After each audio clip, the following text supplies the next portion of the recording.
Ini saya ajar cara bila awak tak ukur bahu ke puncak, puncak ke puncak ni kan, puncak ke puncak lagi sebelah ni. Ini puncak ni nipple lah, kan. Lepas tu ini kan breast orang ni. Okey, saya lukis lah.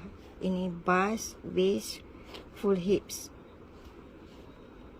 Ni kan awak lupa nak ukur bahu ke puncak, puncak ke puncak.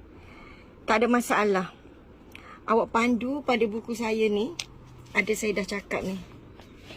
Ni chart dat ni. Bila shoulder 13 masuk 3.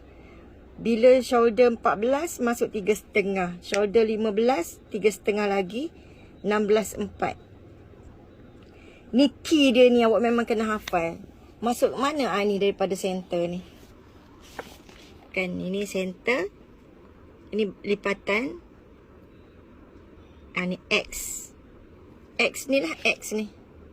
Masuk berapa? Ini saya terangkan ni.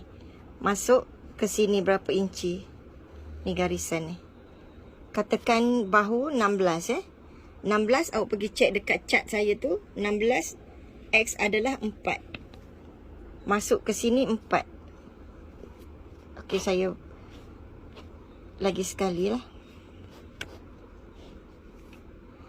Okey. X shoulder 16. X ni masuk sini 4.